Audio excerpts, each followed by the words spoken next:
Assalamualaikum warahmatullahi wabarakatuh. Teman-teman, mari kita mulai untuk diskusi kembali tentang statistika. Dan kali ini kita akan berbicara mengenai koefisien korelasi. Ini adalah koefisien korelasi yang ada di bagian statistika non-parametrik, yaitu tentang rank Spearman. Teman-teman, sebelum kita mulai, jangan lupa untuk selalu menyertai kegiatan kita dengan niat yang kuat, serta selalu berdoa agar apa yang kita dapatkan di sini memperoleh pemahaman yang mumpuni, sehingga kita dapat mengaplikasikannya dengan lebih baik. Nah, ketika kita berbicara ukuran antar variabel, dalam konteks statistika, variabel atau data apapun yang teman-teman miliki, tentunya itu bisa dianalisis ukuran hubungannya. Hanya saja yang menjadi catatan adalah harus kita perhatikan skala pengukurannya apa.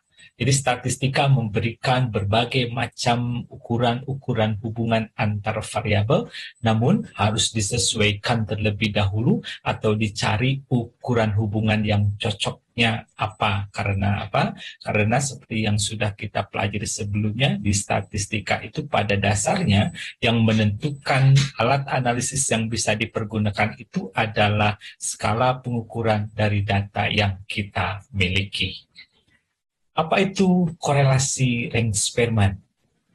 Ini adalah tiada lain, sekali lagi, bagian dari statistika non-parametrik. Dan ini terjadi apabila pertama, ukuran sampel yang kita miliki relatif kecil atau kurang dari 30, tentunya harus dibandingkan terlebih dahulu berapa ukuran atau jumlah unit yang ada di populasinya. Kalau hanya ada 75, ya tentunya 30 ini cukup besar. Ya, jadi 30 ini biasanya ukuran ketika populasi yang dianggap sangat besar ukuran atau unit yang ada di dalamnya.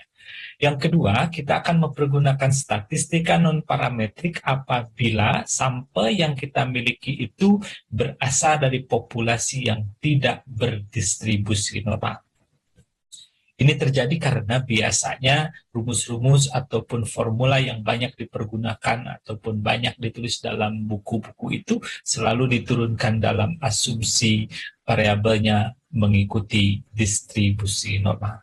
Jadi ketika dua kondisi ini ada ataupun salah satunya terpenuhi, kita bisa lari ke statistika non-parametric. Dan untuk ukuran hubungan kita bisa mempergunakan koefisien korelasi rank Spearman. Sebelum kita mulai, ya, apa sih sebenarnya yang dimaksud dengan korelasi rank Spearman ini? Ini tiada lain adalah analisis yang mempelajari mengenai hubungan antar variabel, dan kita akan mendasarkan perhitungan ataupun penganalisisan koefisien hubungannya didasarkan kepada rank dari data yang dimiliki. Jadi kepada peringkat atau urutan dari data yang kita miliki, jadi tidak didasarkan kepada nilai dari data yang kita sudah ukur tersebut. Korelasi rank Spearman ini digagas oleh Charles Spearman. Beliau hidup antara tahun 1863 sampai 1945. Nah, korelasi ring Spearman rumusnya adalah ini. RS sama dengan 1 dikurangi 6 kali sigma DI kuadrat dibagi N kali N kuadrat min 1. Nah, teman-teman, RS ini adalah kita simbolkan sebagai koefisien korelasi rank Spearman. Kemudian DI adalah selisih dari ranking ataupun rank dari masing-masing observasi data yang akan kita korelasikan. Dan N ini adalah jumlah atau unit atau elemen yang kita observasi. Korelasi rank Spearman ini termasuk kepada hubungan dua arah, yaitu hubungan yang bersifat simetris antara dua buah variabel, tanpa kita perhatikan dulu atau tanpa kita harus menyebutkan dulu mana variabel dependen ataupun independen. Jadi ketika kita mencari ataupun menentukan koefisien korelasi range Spearman ini, kita bisa langsung menghitungnya tanpa harus menentukan mana yang bertindak sebagai variabel dependen dan mana yang bertindak sebagai variabel independen. Nah, teman-teman, jadi harus dipahami apa sebenarnya arti range yang harus ataupun yang akan kita analisis ini. Kalau kita misalkan punya data seperti ini, jadi range itu bukan didasarkan kepada proses pengukuran masing-masing data. Jadi kalau misalnya kita lihat ada data 5 di sini, berarti bukan data ini yang harus dianggap punya rank atau berperingkat. Tetapi ya, ranking ini atau urutan ini harus kita lihat dari seluruh nilai yang ada di variabel tertentu.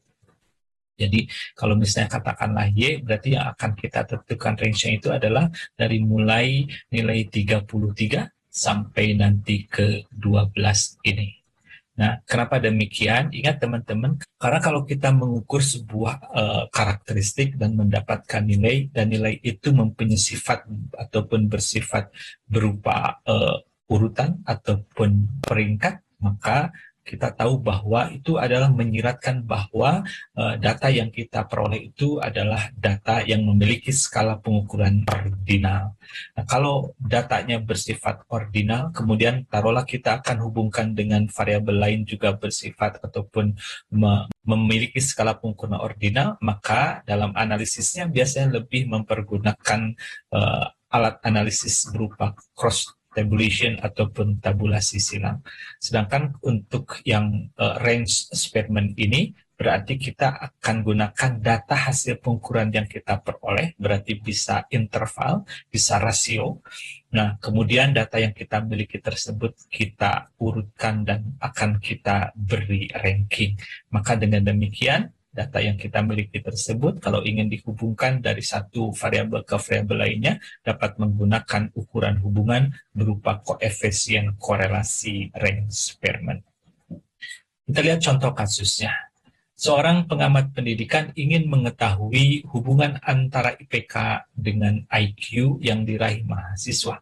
Dia berhasil mengumpulkan data sebagai berikut. Ini data IQ-nya dari mulai 130, 111 sampai 113 data terakhir. Dan ini IPK-nya dari mulai 3,26, 2,16 sampai terakhir adalah 1,80. Kalau kita perhatikan dalam data yang terkumpul ini jumlah seluruhnya ada 9 buah data. Kemudian hitunglah koefisien korelasi antara kedua variabel tersebut dengan menggunakan alat analisis yang sesuai dengan data yang dimiliki. Kemudian kesimpulan apa yang diperoleh berdasarkan nilai statistik yang diperoleh tersebut. Teman-teman, kalau kita perhatikan ukuran sampelnya relatif kecil karena hanya ada 9 buah. Kemudian yang kedua adalah alat statistik yang bisa kita pergunakan adalah statistika non-parametrik. Tentunya dalam hal ini tadi disampaikan bahwa kita bisa mempergunakan koefisien korelasi range Spearman dan kita masih mengabaikan atau kita belum menggali apakah data ini memiliki atau berasal dari populasi yang berdistribusi normal atau tidak.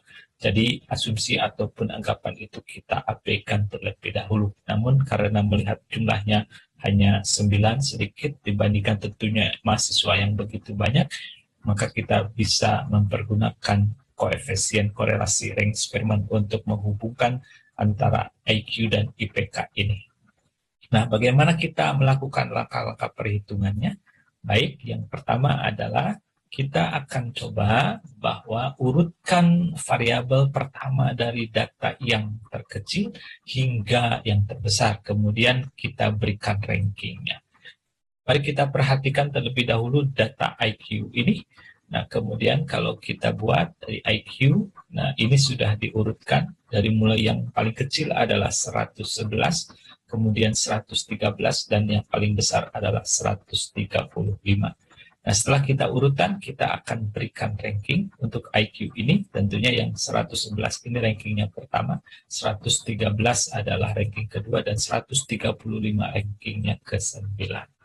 Nah, ingat teman-teman, karena data ini berpasangan, ya, antara IQ dan IPK akan diambil dari sumber ataupun dari unit observasi yang sama, jadi harus diperhatikan jangan sampai data IPK-nya tidak berpasangan dengan IQ yang sudah kita susun ini.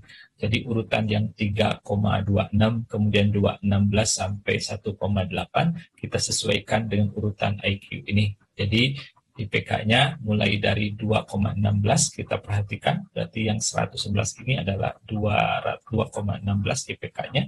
Kemudian yang 113 kita cek ini adalah 1,80, dan yang 135 IPK-nya adalah 3,45. Berarti urutan atau pasangannya masih tetap terjaga. Ketika teman-teman melakukan atau memberikan ranking kepada data yang dimiliki, perhatikan dan ingat bahwa kita akan menggunakan aturan pemberian ranking yang umum, yaitu jika ada data yang nilainya sama, maka rankingnya akan dirata-ratakan. Walaupun di konteks ini tidak ada data yang sama, tapi sebagai ilustrasi, katakanlah kita memiliki ada 3 data yang sama, 45, 45, dan 45. Kita memiliki ranking 4, kemudian 5, dan 6. Nah, ini rankingnya karena datanya sama ketiga-tiganya, maka kita harus rata-ratakan. Ingat kalau kita jumlahkan, ini adalah 15, kemudian kita bagi 3, berarti kita akan peroleh ranking rata-ratanya adalah 5. Jadi ini berarti 45 yang pertama akan memperoleh ranking 5, kemudian 45 yang kedua akan mendapat ranking 5 juga, dan 45 yang ketiga akan mendapat ranking 5 juga sama, tanpa merubah ranking-ranking yang lain. Berarti kalau sebelum 45 yang pertama, karena 45 ini rankingnya 4, berarti sebelumnya tetap 3. Ya. Nah, karena 45 yang ketiga 6, berarti selanjutnya adalah 7. Jadi sekali lagi, meskipun ini 5, tidak serta-merta yang selanjutnya harus dirubah menjadi 6, tidak. Jadi kita tidak mempergunakan ranking 4 dan 6 dalam konteks ini. Jadi ketiga-tiganya 5, sedangkan ranking yang lain akan tetap. Nah, selanjutnya teman-teman, kita akan urutkan variabel kedua, ya, data dari variabel kedua sama dari yang terkecil hingga yang terbesar, kemudian kita akan berikan ranking. Nah, jadi kalau kita urutkan berdasarkan IPK, inilah IPK dari mulai yang paling kecil 1,8 hingga yang paling besar 3,49. Tapi sekali lagi dijaga karena ini pasangan, berarti urutan dari IQ pun harus mengikuti urutan dari IPK ini. Jadi karena data yang berpasangan, sekali lagi tetap tidak merubah pasangan itu sendiri. Nah, selanjutnya kita akan berikan rank untuk IPK sesuai dengan urutan ini, berarti urutannya dari mulai 1, 2, 3, sampai 9. Apa langkah selanjutnya? Langkah selanjutnya adalah kita akan menghitung perbedaan range antara data pada variabel pertama dengan variabel kedua. Jadi ini data terakhir yang sudah kita berikan ranking masing-masing di IQ dan di IPK. Kita harus menghitung bedanya, beda dari mana, yaitu beda dari ranking IQ-nya dengan IPK-nya. Jadi kalau ranking IQ-nya 2, IPK-nya rankingnya 1, berarti kita akan mengurangkan 2 dengan 1, berarti hasilnya 1. Kemudian selanjutnya berarti 6 dikurangi 2 dan seterusnya akan diperoleh hasil seperti ini. Nah, yang terakhir ini ranking IQ-nya 7, kemudian ranking IPK-nya 9, berarti kita akan mengurangkan 7 dengan 9, maka hasilnya adalah minus 2. Langkah selanjutnya atau langkah keempat adalah kita akan menghitung kuadrat dari masing-masing perbedaan range yang sudah dihitung tadi. Jadi kalau yang pertama ini 1 hasilnya, kemudian kita akan hitung DI kuadratnya, berarti tinggal kita kuadratkan 1. Berarti 1 kuadrat ini adalah hasilnya 1. Kemudian 4 kuadrat berarti hasilnya adalah 16. Dan kalau teman-teman lanjutkan terus, maka hasilnya akan positif semua. Karena seperti yang data keempat ini min 3 kalau kita kuadratkan jadi 9. Teman-teman, apa langkah selanjutnya? Langkah selanjutnya adalah kita akan hitung nilai koefisien korelasi range Spearman yang kita cari. Kita perhatikan rumusnya adalah RS sama dengan 1 dikurangi 6 kali sigma DI kuadrat dibagi N kali N kuadrat min 1. Nah, ini data yang kita tadi miliki. Kita sudah punya DI kuadrat di kolom yang paling akhir. Kalau kita jumlahkan nilai DI kuadrat, maka ini kita peroleh nilainya adalah 42. Dari seluruh N-nya adalah 9. Maka dengan informasi ini kita bisa lanjutkan perhitungan kita. Berarti ini adalah 1 dikurangi 6 kali 42 sebagai jumlah dari sigma DI kuadrat. Dibagi 9 kali 9 kuadrat dikurangi 1. Sama dengan 1 min 6 kali 42 adalah 252. Dibagi 9 kali 9 kuadrat adalah 81. Dikurangi 1. Sama dengan 1 min 252 dibagi 9 kali 80. Sama dengan 1 dikurangi 252 dibagi 720. Sama dengan 1 dikurangi 0,35. Ya, 252 dibagi 720 adalah 0,35. Dengan demikian, kita peroleh bahwa koefisien korelasi range Spearman-nya adalah 0,65. Dengan demikian, kita peroleh koefisien korelasi range Spearman antara IQ dan IPK adalah 0,65. Lalu, kalau kita sudah dapatkan nilai koefisien korelasi range Spearman-nya 0,65, apa arti dari nilai ini? Mari kita interpretasikan sebagai berikut. Jadi kita pergunakan tabel interpretasi seperti yang biasa digunakan. Ini ada nilai koefisiennya, ini adalah tingkat hubungan atau kekuatan hubungan. Jadi kalau 0,00 itu artinya tidak ada hubungan. Kemudian antara 0,01 hingga 0,09 ini hubungannya kurang berarti. Seterusnya sampai dengan kalau lebih besar dari 0,90 hubungannya itu adalah mendekati sempurna. Lalu teman-teman, kalau kita peroleh tadi adalah 0,65, apa arti dari koefisien korelasi range Spearman ini? Kalau kita lihat di kelas ini antara 0,50 sampai 0,69, ini berarti bahwa hubungan antara variabel yang kita teliti tadi yaitu IQ dan IPK dapat diinterpretasikan atau diartikan hubungan keduanya adalah kuat. Karena apa? Karena ada di antara 0,50 hingga 0,69. Nilai koefisien korelasi ini secara statistis lebih lanjut sebenarnya harus kita uji.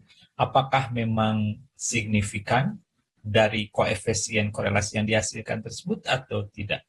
Nah, untuk menguji koefisien korelasi yang dihasilkan, teman-teman bisa menggunakan ada dua pendekatan paling tidak yang dapat kita gunakan, yaitu dengan rumus Z sama dengan koefisien korelasi yang dihasilkan kali akar N-1.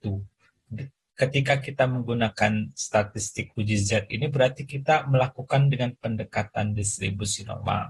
Jadi akan diasumsikan ataupun dianggap bahwa data-data yang kita dapatkan itu boleh jadi jumlahnya banyak atau misalnya lebih dari 30. Kalau tidak, juga kita bisa melakukan dengan pengujian T sama dengan RS kali akar N-2 dibagi akar 1 min RS kuadrat. Ini kita gunakan pendekatan dengan distribusi T-student, artinya dengan statistik uji T. Dan statistik uji Z dan T ini adalah statistik uji yang kita biasa pergunakan ketika kita melakukan analisis di statistika parametrik. Nah, teman-teman, mudah-mudahan apa yang disampaikan ini dapat bermanfaat bagi teman-teman dan teman-teman yang telah mempelajarinya dapat menjadikannya menjadi ilmu yang barokah.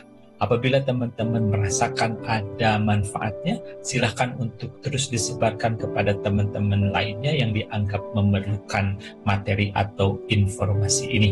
Mudah-mudahan dengan cara seperti itu, teman-teman juga akan semakin meningkat kebarokahan ilmunya.